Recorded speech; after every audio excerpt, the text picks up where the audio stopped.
ایک کفن چور کا واقعہ۔ حضرت بایزید بسطامی رحمۃ اللہ علیہ کے ہاتھ پر ایک کفن چور نے توبہ کی۔ آپ نے اس سے پوچھا، بھائی جرم کیا کرتا تھا؟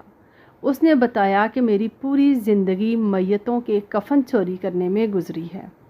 میں جنازہ بھی پڑھتا ہوں، میت کے کفن دفن میں بھی شریک ہوتا ہوں، پھر وہاں نشان لگا کے آ جاتا ہوں۔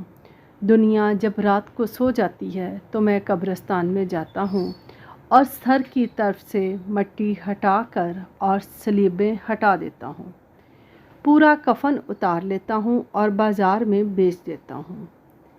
میری پوری زندگی اسی کام میں گزر گئی، لیکن آج مجھے خیال آیا کہ میں نے بھی مر جانا ہے، تو کیوں نہ اس کی بارگاہ میں توبہ کروں۔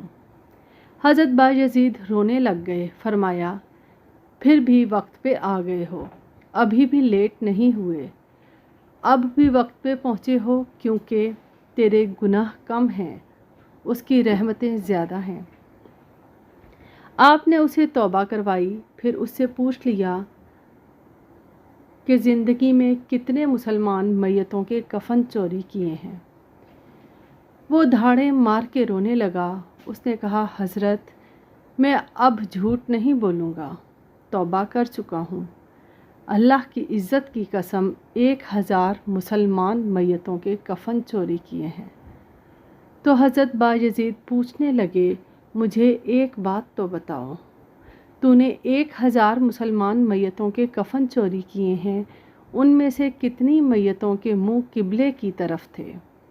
کیونکہ تو قبر کھولتا تھا، بتا، قبرستان میں 1000 قبریں تو نے کھولیں اور کفن چوری کیے، کتنی میتوں کے منہ قبلے کی طرف تھے؟ اس کی چیخ نکلی اور کہنے لگا، اللہ کی عزت کی قسم جھوٹ نہیں بولوں گا، 1000 میں سے صرف 2 کے منہ قبلے کی طرف تھے، باقی سب کی گردنیں مڑوڑ کر چہرے پھیر دیے گئے تھے۔ کیوں پھیر دیے گئے تھے؟ اس لیے کہ اللہ نے فرمایا، جب دنیا میں منہ ادھر نہ تھا کہ 5 وقت اذان سنتے تھے اور تم ہوٹلوں پر بیٹھ کر کش لگاتے رہے تھے، تاش کی بازی نہیں چھوڑتے تھے، نماز چھوڑ دیتے تھے، دنیا میں منہ ادھر نہ تھے تو قبر میں اللہ نے فرشتوں کو حکم دیا کہ گردن مڑوڑ دو، قبلے سے چہرے پھیر دو۔